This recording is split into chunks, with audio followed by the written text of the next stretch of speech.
Nii. Meeldivat puhkepäeva.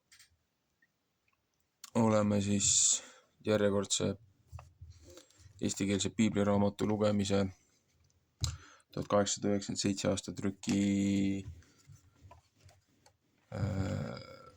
nädalaõpetuste kaupa üles lugemise 28. nädalas. See on siis Moosese 3. raamatust peatükid 14-15. Mesora ehk siis läper või siis pidalitõbine peaks olema selle peatüki üleüldine nimetus. Natukene kordab eelmise nädala sisu, ütleme ka Uues Testamendis, aga üleüldiselt läbiv teema on jällegi puhtus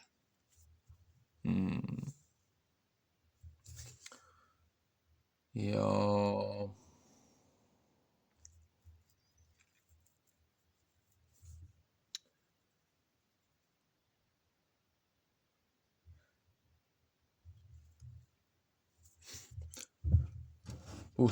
siis inimeste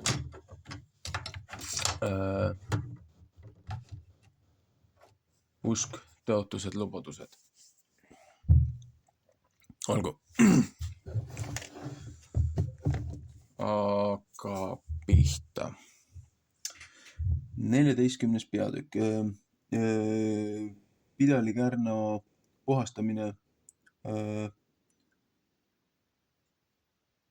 kodade kärn. Ja Jehova rääkis Moosese vastu ja ütles, see peab käik olema pidalitõbise pärast tema puhastamise päeval, kui teda preestri juurde peab viidama. Ja preester peab leeri taha välja minema ja preester peab vaatama ja vaata, pidalitõbe viga on ära paranenud pidalitõbese küljest. Ja preester peab käskima, et võetakse selle eest, keda peab puhastama, 2 elavat puhast lindu ja seedripuud ja heleda punast lõnga ja iisopit. Ja preester peab käskima, et teine lind tapetakse kiviriista sisse hallika vee kohal. Elava linnu peab ta võtma ja seedripuu ja heleda punase lõnga ja iisopi ja peab neid ja elava linnu ära tapetud linnu vere sisse kastma hallika vee kohal. Ja ta peab selle peale, kes pidali tõbest peab puhtaks saama, 7 korda riputama ja teda puhtaks mõistma. Aga elava linnu peab ta välja peale lahti laskma. Ja see, keda puhastatakse, peab oma riided pesema ja kõik oma karvad ära ajama ja ennast veega pesema, siis on ta puhas ja pärast võib ta leeri tulla. Aga ta peab veel omast telgist ära jääma 7 päeva. 4. Moosese 12-14. Ja 7. päeval peab sündima, et ta kõik oma karvad ära ajab, oma peajuuksed, oma habeme ja oma silmakulmu karvad ja kõik oma karvad peab ta ära ajama ja peab oma riided pesema ja oma ihu veega loputama, siis on ta puhas. Ja 8. päeval peab ta võtma 2 selge tervet oine talle ja 1 selge terve aastase uute talle ja poole küli mitu peent jahu roaohvriks õliga segatud ja 1 korteri õli. Ja preester, kes teda puhastab, peab mehe, keda puhastatakse ja teised asjad panema seisma Jehova ette koguduse telgi ukse ette. Ja preester peab teise talle võtma ja seda ohverdama süüohvriks ja õli korteri ja peab neid kõigutama kõigutamise ohvriks Jehoves. Ja ta peab teise talle tapma seal paigas, kus patuohver ja põletamise ohver tapetakse ühes paigas, sest otse kui patuohver, nõnda tuleb süüohver preestrile, see on kõige püham. Ja preester peab võtma süüohvri verest ja preester peab seda panema selle parema kõrva lehe peale, keda puhastatakse, ja ta parema käe pöidla peale ja ta parema jala suure varba peale ja preester peab võtma õli korterist ja oma vastu pesusse valama ja preester peab oma parema sõrme õli sisse kastma, mis tema vastus peus on ja peab õlist oma sõrmedega riputama 7 korda Jehova ette ja õlist, mis tema peusse järele jääb, peab preester panema selle parema kõrva lehe peale, keda puhastatakse ja tema parema käe pöidla peale ja ta parema jala suure varba peale süüohvri vere kohta ja mis õlist üle jäänud, mis preestri peus, see peab ta selle pea peale panema, keda puhastatakse ja preester peab tema eest ära lepitamist tegema Jehovas ja preester peab patuohvri ohverdama ja selle eest ära lepitamist tegema. Seda roojusest puhastatakse ja pärast peab ta põletamise ohvri tapma ja preester peab põletamise ohvri ja roaohvri ohverdama altari peal, nõnda peab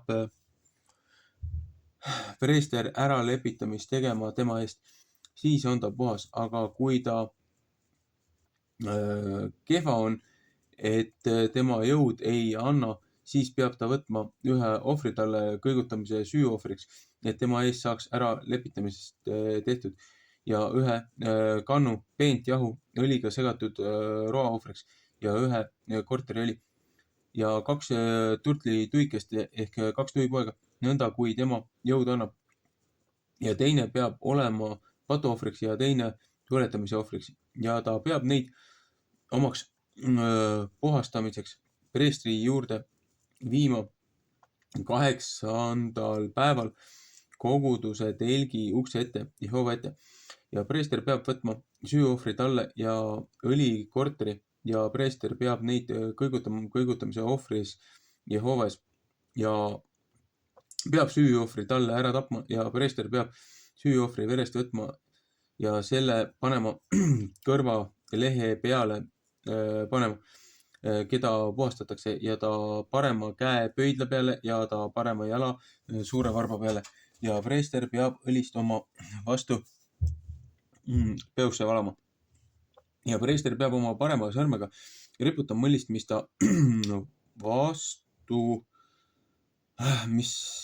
ta vassakus peus on 7 korda Jehova ette ja preester peab õlist, mis tema peus panema selle parema kõrva lehe peale, keda puhastatakse ja ta parema käe pöidla peale ja ta parema jala suure varba peale süüohvri vere kohta, aga mis õlist üle jääb, mis preestri peus on, peab selle pea peale panema, keda puhastatakse ja tema eest ära lepitamist tegema Jehova ees ja ta peab ohverdama teise neist turtlituikestest ehk tuipoegadest, sest mis tema jõud annab, sest mis tema jõud annab patuohvriks teise ja põletamise ohvriks teise roaohvriga, nõnda peab preester ära lepitamist tegema ja selle eest, keda puhastatakse Jehova ees. See on kõik sellepärast, kelle küljes pidalitõbe viga on, kelle jõud oma puhastamise tarvis enam ei anna. Ja Jehova rääkis Moosese ja Aaroni vastu ja ütles, kui teie saate Kaanani maale, mis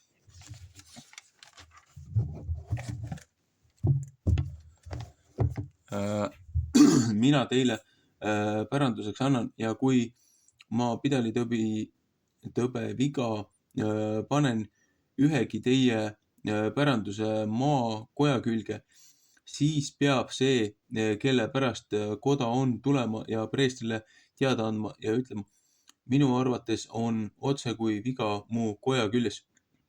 Ja preester peab käskima koja tühjaks teha, enne kui preester tuleb viga vaatama, et ei saa roojaseks kõik, mis kojas on ja pärast seda peab preester tulema koda vaatama. Ja kui ta viga vaatab ja viga on koja seinte küljes, haljakad rohelised ehk punakad augukesed ja nemad näivad madalamad olevat kui sein, siis peab preester kojast välja minema koja ukse ette ja koja 7 päevaks lukku panema. Ja preester peab 7. päeval jälle tulema ja seda vaatama ja vaatab iga koja seinte küljes on laiemaks löönud. Siis peab preester käskima, et nemad kivid, kus küljes viga on, peavad välja murdma ja neid linnast välja viskama ühte roojasesse paika. Aga koja peab ta laskma seestpidi ümber ja ümber ära kaapida ja saue põrmu, mis nemad ära kaapinud linnast välja visata ühe roojase paika. See on siis see savikrohv äkki. Ja nemad peavad teised kivid võtma ja neid panema nende kivide asemele ja peavad teise saue võtma ja koda võidma. Ja kui viga jälle tuleb ja koja külge üles lööb pärast seda, kui nemad kivid välja murdnud ja koja on ära kaapinud ja võidnud, siis peab preester tulema seda vaatama ja vaata, viga koja küljes on laiemaks löönud. Siis on see söö ja pidalitõbi koja küljes, see on roojane ja ta peab koja maha kiskuma, tema kivid ja tema puud ja kõik koja saue ja peab seda linnast välja vedama ühte roojasesse paika. Ja kes linna kotta läheb kõigil neil päevil, kui ta seda lukku paneb, see peab roojane olema õhtuni. Kes seal kojas magab, see peab riideid pesema ja kes seal kojas sööb, see peab oma riideid pesema. Aga kui preester jälle sinna tuleb ja seda vaatab ja vaata, viga ei ole koja küljes laiemaks löönud, pärast seda, kui koda on võitud, siis peab preester koja puhtaks võidma, sest et viga on ära paranenud ja ta peab võtma koja puhastamiseks 2 lindu ja seedripuud ja heleda punast lõnga ja isopit. Ja ta peab teise linnu ära tapma kivirista sisse allika vee kohal ja peab võtma seedripuu ja isopi ja heleda punase lõnga ja elava linnu ja peab neid kastma tapetud linnu veresse ja hallika vee sisse ja 7 korda koja peale riputama. Nõnda peab ta koda puhastama linnu verega ja jooksva veega ja elava linnuga ja seedrega ja jooksva veega ja elava linnu seedripuuga ja iisopiga ja heleda punase lõngaga. Ja ta peab elava linnu linnast välja lahti laskma välja poole. Nõnda peab ta koja eest ära lepitamist tegema. Siis on see puhas. See on käik kõiksugune pidalitõbe viga ja lubjakärna pärast ja riiete ja kodade pidalitõbe pärast ja muhkude ja paisete ja kärntähtede pärast. Õpetamiseks, millal keegi roojane ja millal ta puhas on. See on kõik pidalitõbe pärast. 15. peatükk meeste ja naiste rahva roojus ja puhastamine.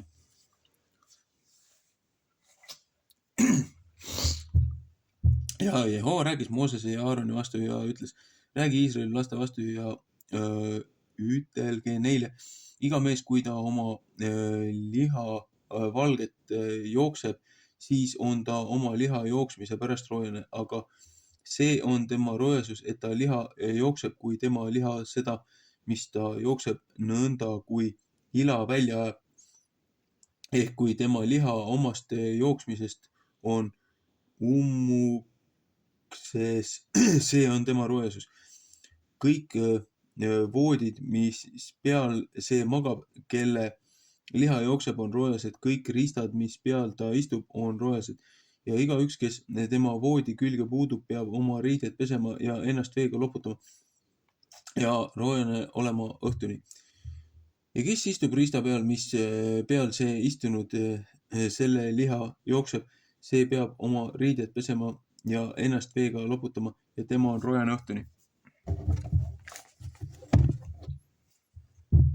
See, kes selle liha külge puutub, kelle liha jookseb, see peab oma riided pesema ja ennast veega loputama ja tema on roojane õhtuni. Ja kui see, kelle liha jookseb, sülitab selle peale, kes puhas, siis peab puhas oma riided pesema ja ennast veega loputama ja tema on roojane õhtuni. Ja iga sadul, kus peal see, kelle liha jookseb, sõidab, see on roojane ja iga mees, kes mingisuguse asja külge puutub, mis tema all olnud, peab roojane olema õhtuni. Ja kes neid asju kannab, peab oma riideid pesema ja ennast veega loputama ja tema on roojane õhtuni. Ja igaüks, kelle külge seesama, kelle liha jookseb, puutub ja ta pole enne enese käsi vette kastnud, see peab oma riided pesema ja ennast veega loputama ja tema on roojane õhtuni. Ja kiviriist, kus külge see, kelle liha jookseb, puutub, peab katki murtama, aga kõik puuastjad peab veega loputama.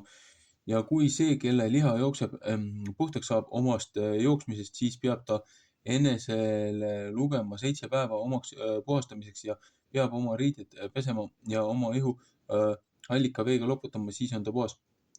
Ja 8. päeval peab ta enesele võtma 2 turtlituikest ehk 2 tuipoega ja Jehova ette minema koguduse telgi ukse ette ja neid andma preestrile kätte.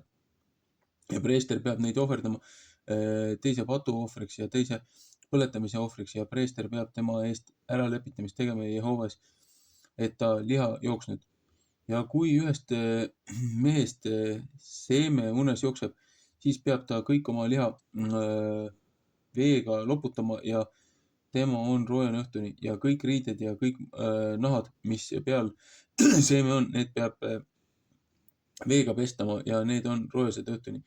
Ja kui üks mees oma seemnega naise juures on maganud, need peavad endid veega loputama ja roojased olema õhtuni.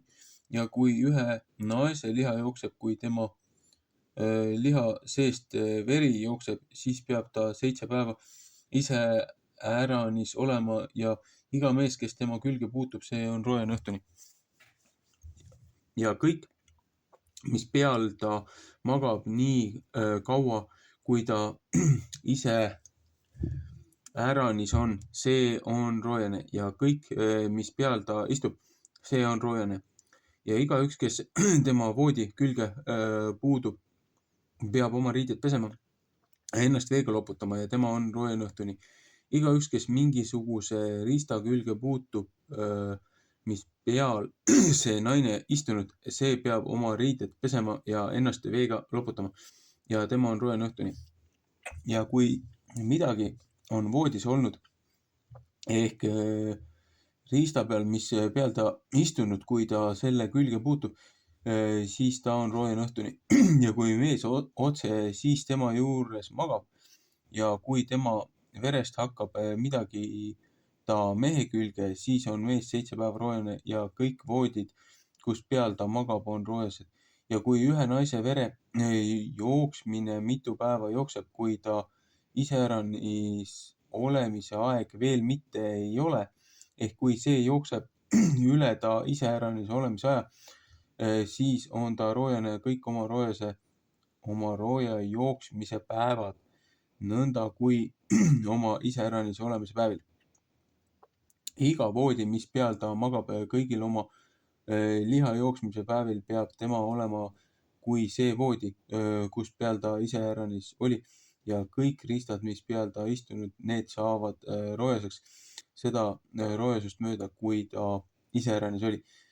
Ja igaüks, kes nende külgi puutub, saab roojaseks ja peab oma riideid pesema ja ennast veega loputama ja tema on roojane õhtuni. Ja kui naine omast jooksmisest puhtaks saab, siis peab ta enesele lugema 7 päeva ja pärast on ta puhas. Ja 8. päeval peab ta enesele võtma 2 turtlituikest ehk 2 tuipoega ja neid preestri kätte viima koguduse telgi ukse ette. Ja preester peab teise ohverdama paduohvriks ja teise põletamisohvriks ja preester peab ta eest ära lepitamist tegema Jehova eest tema roojase liha jooksmise pärast. Nõnda peate teie Iisraeli lapsed ära lahutama nende roojasusest, et nemad ei sure oma roojasusega, kui nemad roojaseks teevad minu maja, mis nende seas on. See on käsk sellepärast, kelle liha jookseb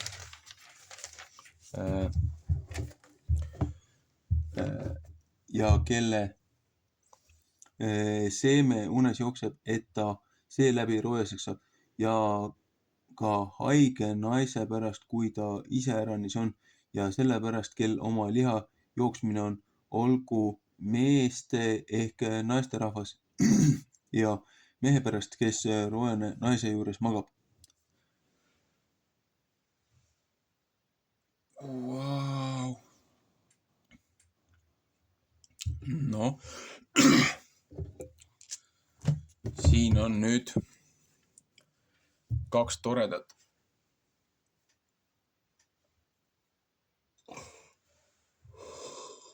peatükki.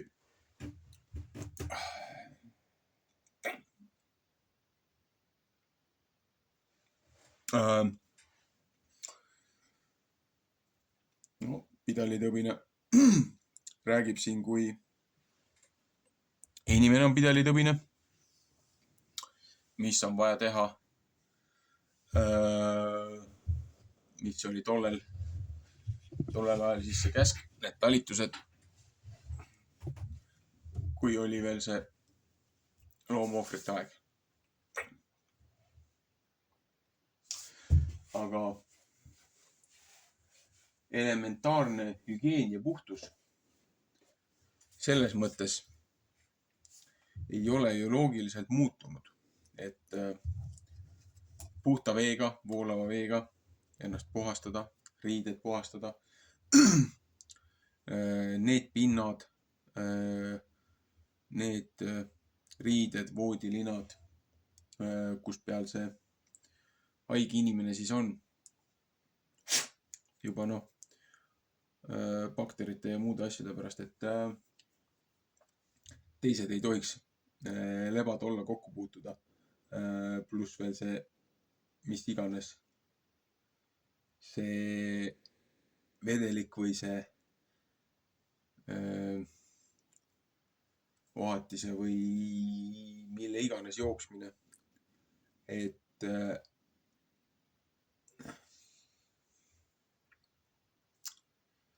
hoiduda sellest. Siis siin räägib ka majadest, et kui majast leitakse, siis kärn, tõbi, nii-öelda see rohepunakas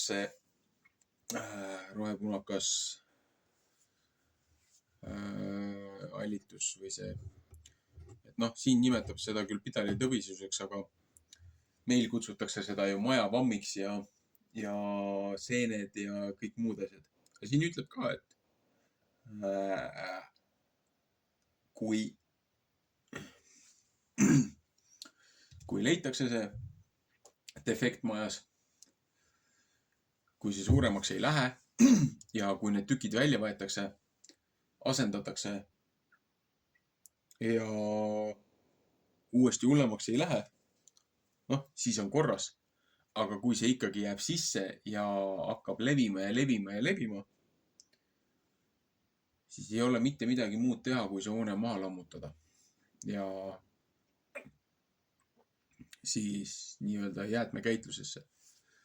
Jah, tänapäeval on kemikaalid ja puhastusvahendid ja kõik sellised asjad olemas, mis aitavad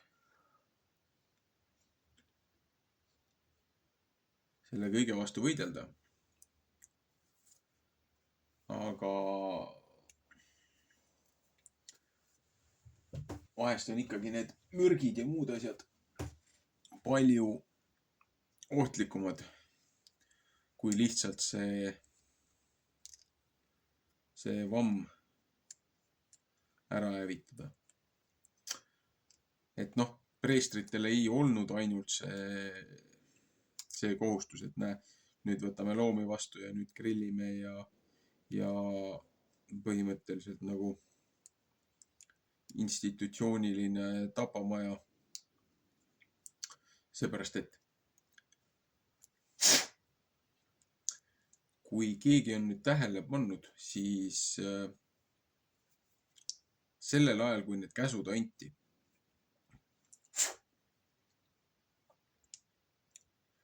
siin ei ole veel rahast, kaubitsemisest, nii-öelda valuutast. Ei ole veel sõnagi. Nendel ei olnud seda nii-öelda modernset, mis asi ta siis on, inglise keeles on ta monetary system või noh, siis noh, jah, finantssüsteem. Et nendel oli kaubitsemine kauba vastu. Aga no, eks tehti ka hõbe ja kullaga, noh,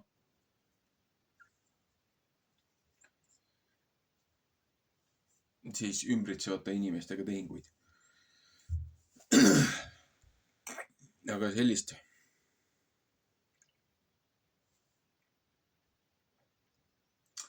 igapäevaseid toimetusi nagu rahvast nagu nii-öelda rahaga ei nöögitud, aga ikkagi kuritegude ja pahanduste asjade eest, kui oli kuritegu, oli karistus. Noh, jällegi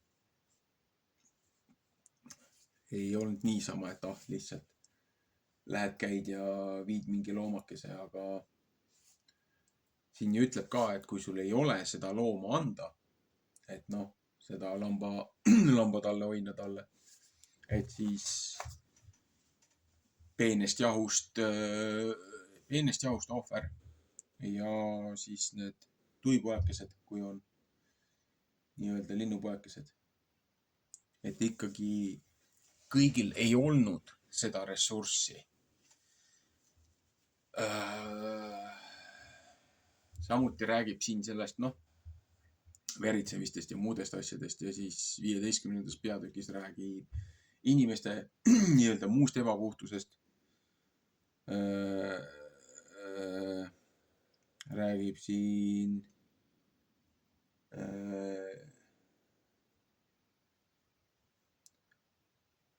meeste seemneitest ja räägib siin naistepäevadest, et nii-öelda puhastuseraldus ja kõik muud asjad jällegi on ta, mis ta on, aga ikkagi hügieeni küsimus on ta igal juhul. Ja siis, kui me jõuame Uude Testamenti, siit paralleeli, see aeg, kui Kristus seal pealinnas tegutses ja nii-öelda seda korrumpeerunud preestriklassi seal kohale kutsus. Mida tegi see naisterahvas, kes Kristuse siis nii-öelda riidenurka puutus? Noh, see sõnastus, kuidas selles ütleme kreeka keeles, heebrea keeles, ütleme vanemas selles inglise keeles esimestes tõlgetes on. See sõnastus on see, et ta ei võtnud lihtsalt Kristuse siis sellest riidenurgast kinni. Aga nendel oli ka nii-öelda kohustus kanda mitte seda risti kaelas, vaid juba vanast testamendist on see nii-öelda see käsk, et kanna seda nöörikest või seda põimitud punnutud nöörikest, et see ei pea olema punnutud, see võib ka olla lahtine, aga noh, käsku ja kohustus on lihtsalt, et noh, et omale meeles peaks, et riide igas 4 nurgas olgu üks nöörike, et nii-öelda valget ja sinist seal sees, et meeldetuletuseks meeles peaks looja õpetuste ja käskude jälgimiseks, et noh, käid õiges võtmes, nii-öelda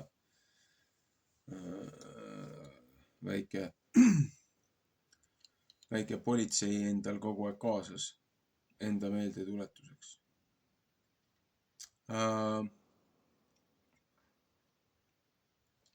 Et see naisterahvas puutus siis ühte seda, noh, mis ta siis on, see siitsi või siis see, no see on see fringe või fringe või noh, see nöörikene, see asjakene, mis on siis nagu nii-öelda piibliline käsk anda nagu nii-öelda oma selle usutunnistuse noh, siis visuaalseks representatsiooniks või. Aga seoses ka selle naisega, et noh, et ta puutus Kristust ja sai puhtaks. Aga see, kuidas see selles vanas tekstis ka sõnastatud on, et noh, et ka inglise keeles on see perpetual bleeding nagu, et noh, et ta veritses ja ta veritses pikalt ja ta veritses nagu siin ütleb, et aastaid on ju, et noh, et käis igasuguste tohtrite ja arstide ja nõidade juures, et kogu oma ressurssi ja raha oli ära kulutanud, aga paremaks ei läinud. Et noh, see, kuidas seda sõnastust lugeda, et noh, tal oli siis nii-öelda see menstruaalverejooks ja noh, tänu juba sellele nii-öelda selle seadusele ja puhtuse nendele asjadele, et siis ju inimesed hoidsid tast eemale, et ta oli nende jaoks kui pidalitõbine. Aga et oli kõik muud asjad ära proovinud ja mitte miski ei aidanud nagu puhtaks saada, terveks saada. Ja siis viimases ürituses, et noh, kui ta ainult kas või puutub Kristust, et äkki siis saab ta terveks. Ja selles usutõotuses, siis kui see kontakt toimus, siis sellel hetkel naisterahvas sai puhtaks, sai oma probleemist lahti. Jah, meil võidakse öelda, et see on muinasjutt ja see on, ma ei tea, mis. Et üritatakse pilata ja mõnitada seda. Aga et noh, ainult arstiabi ja ainult farmakia aitab. Inimesed on küll selliseid situatsioone kogenud, kus palvel ja usul on väga suur jõud.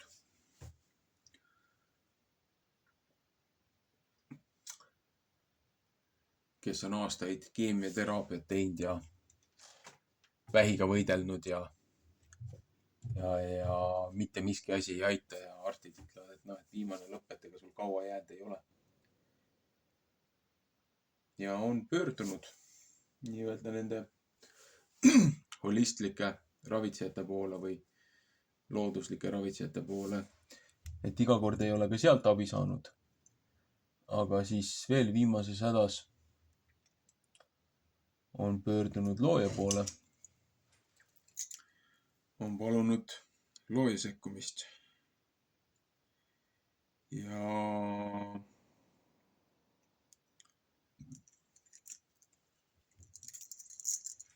vaata, et imekombel, et päevapealt on midagi muutunud. No.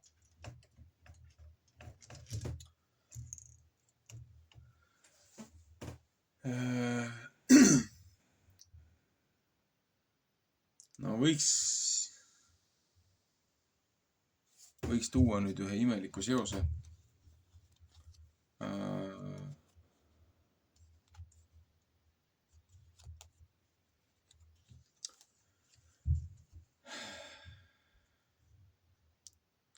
Vennapoeg töötas sellisel kohal, kus riiklik töökoht, kus selle suure viimase 4 aasta, 5 aasta lolluste juures, kus talle öeldi, et kui sa seda süstlavärki ei tee, siis järgmisest kuust sul enam tööd ei ole.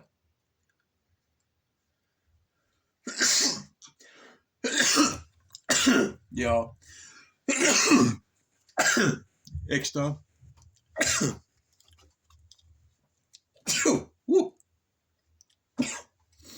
kaasa samamoodi töötas sellise koha peal, kus need nõuded olid väga karmid. Ja põhimõtteliselt siis,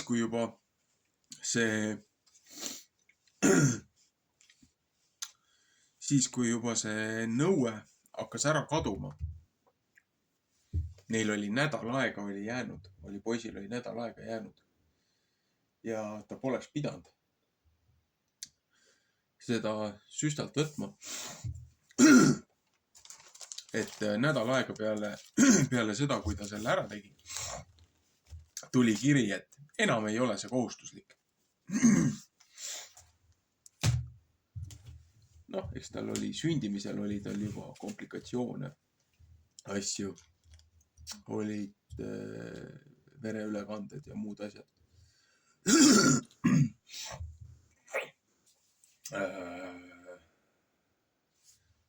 Igasuguseid muid raskusi, aga läbi kõige looja on poissi hoidnud. No, eks ühelt maalt kaasa jäi ka lapseootele, aga kes nüüd ütleb, millest see oli, et ei saa 100% öelda, et see oli süstide pärast, aga nii palju on neid korrelatsioone süstimistega, et ja nii palju on seda dokumenteeritud, et need, kes süstid said, väga paljud jäid steriilseks. Uurimustöö ise, mis need ülikoolide need teadusosakonnad olid teinud aastaid tagasi juba rottide ja hiirte peal, et 3. generatsioon on steriilne. Aga noh, ütleme niimoodi, et ega see vanus ja see iga, see on ka teema omaette ja meil oli paar korda jäid lapsest ilma, et see kandmisaeg katkes. Jällegi 100% ei saa seda nende süstide peale panna, muud komplikatsioonid ka. Aga nüüd viimane kord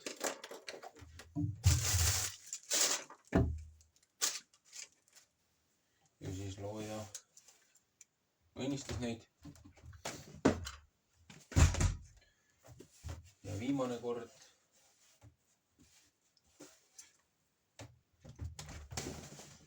kui tal kaasa lapseootele jäi, siis nüüd mõned päevad tagasi siin pühade lõpus, kevadiste pühade lõpus, neil sündis korralik ja tubli ja terve, vähemalt arstide sõnul. Ja hetkel tundub, et ta on korras tütar. Aga mina seda konkreetset päeva veel ei teadnud. Me saame hiljem teada, kuigi oli enam-vähem teada, millal see laps võiks sündida.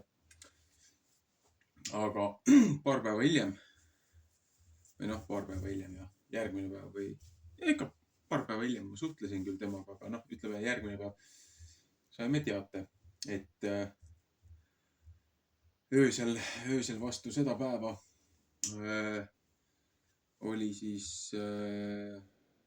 lapse ilmale tulek. Ja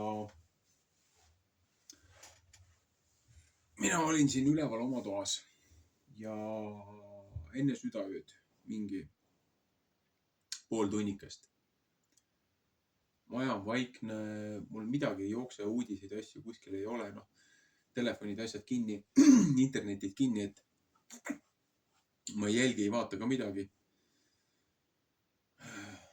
Ema ka all magas, tal ka telekad, raadiod olid kinni, mitte midagi ei olnud. Ja ma kuulen selgelt, mitte selgelt, aga selles mõttes ma kuulen nagu maa alt. Keegi naisterahvas karjub appi. Ja krapsti üles, käisin maja läbi, kõik rahu, vaikus, magav, mitte midagi ei ole. Ja aru ei saanud, mis asi see oli. Hoiatus, karjatus, abipalve.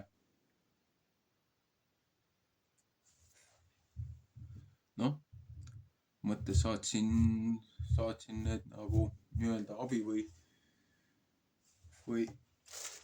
kaitsesoovid sinna poole, et kellel tõesti seda abi vaja oli, et siis teda hoitakse. Ja paar päeva tagasi, kui ma vennapojaga rääkisin, siis ta ütles, et viimane lõpp oli komplikatsioonid kuskil umbes sellel ajal, kui mina seda karjatust kuulsin. Ja oli vaja abistada ja teha. Ja saadi sellest jandist üle. Laps sündis, kaasa on nagu terve. Et selles mõttes kõik läks hästi.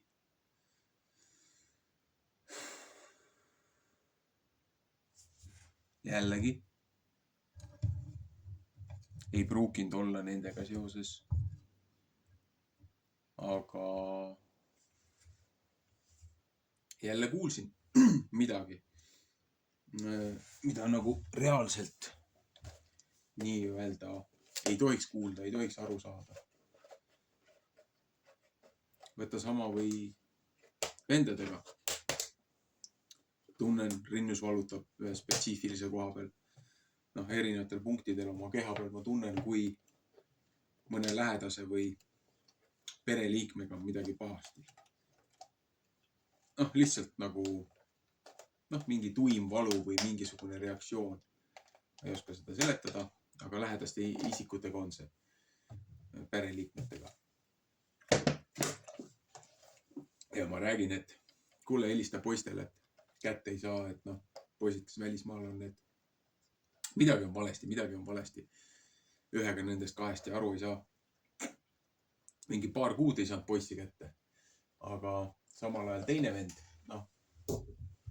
eelmise aasta sügispühade aeg oli ka haiglas tilgutite all ja oleks ka ääre pealt mineku peal olnud. Aga käisin ka teda seal mööda minnes vaatamas, kui ma ise teises Eesti otsas käisin omi asju ajamas. talle anti ka looja poolt teine võimalus. Muuda oma elustiili, jätta suitsetamine maha. Kopsudega probleemid, asjad. Vesi kopsus ja tilgutite all ja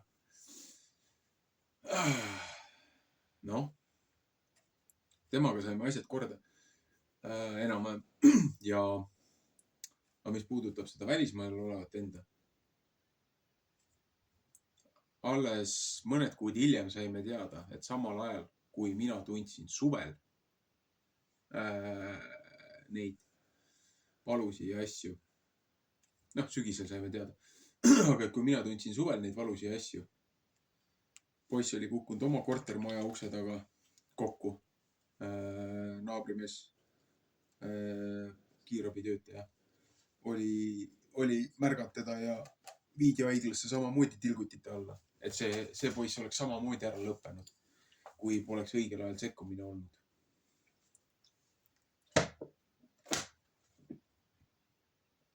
Jällegi,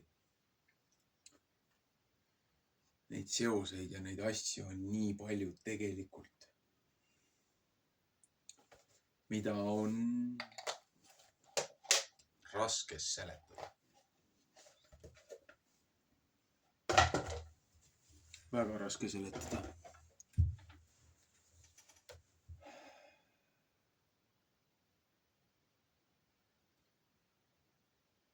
Sellepärast ongi, et hoidke endid, hoidke lähedasi.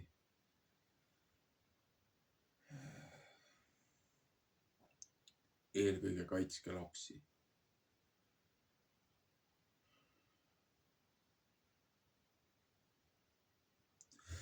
Ühesõnaga, soovitan järjekordselt vaadata Uue Testamendi osasi. See aasta ma ilmselt ei jõua nende raamatute asjade sisse lugemiseni. Kuigi ma tahaksin neid ka niimoodi õpetusportsjonitena, tükkidena sisse lugeda, et siis lisada nagu nendesse nädalaõpetustesse kokku kõik need lugemise need sektsioonid. Et kes tahab audios kuulata, kellel on niimoodi lihtsam informatsiooni talletada. Minul on helis on lihtsam aru saada, kui ise lugeda. Et igal ühel on oma info töötlemise ja vastuvõtu eelistused, mehhanismid. Suutsin kalendri osa siin nüüd pühade aeg natukene täiendada, üles laadida.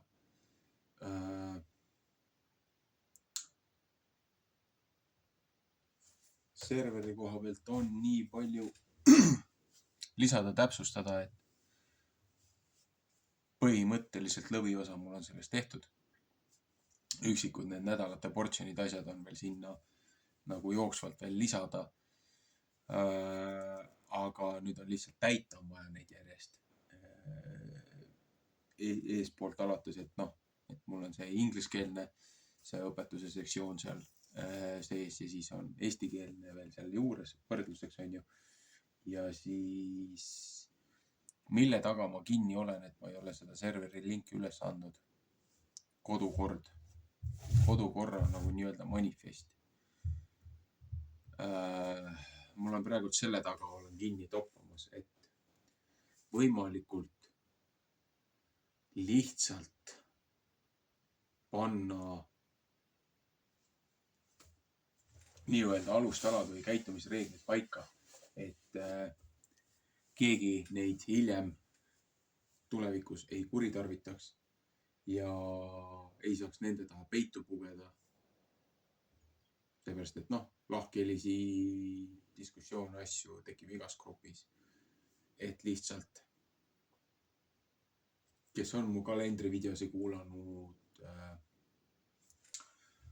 ma olen nendel teemadel natukene seal sõna võtnud, eriti selles kokkuvõttes. Et meil oli probleem, kui tekkis sinna nii-öelda sekt, kes hakkas suruma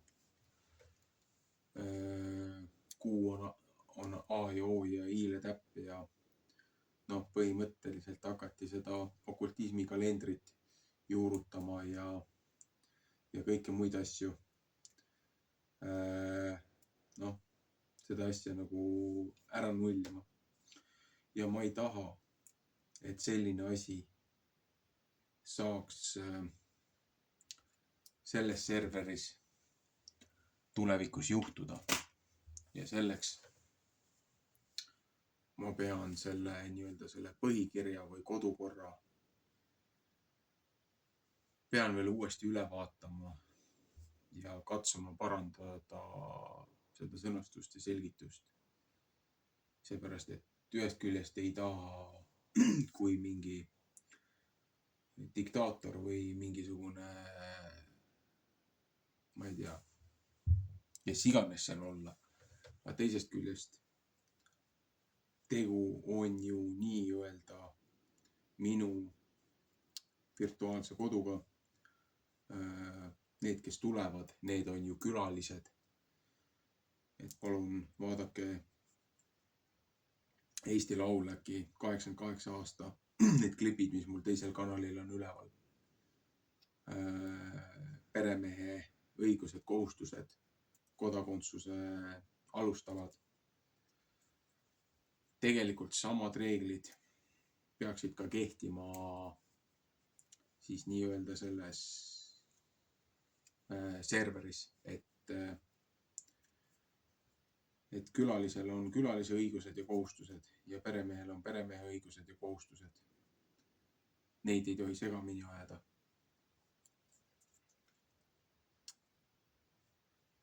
Aga ma tahan, et see oleks ka koht, kus inimestel on õigus oma mõtteid ja arusaamasi arutada, küsida ja õppida, aga mitte mingisuguseid okultismi ja muid kahtlasi filosoofiaid juurutada ja nõuda inimestel nende vaadete siis kaalumist ja noh, ühesõnaga.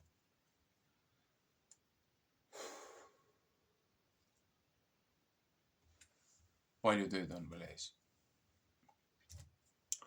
Aga meeldivat puhkepäeva. Et Shabbat Shalom. Et rahu. Või siis puhkepäeva rahu. Meeldivat hingamispäeva.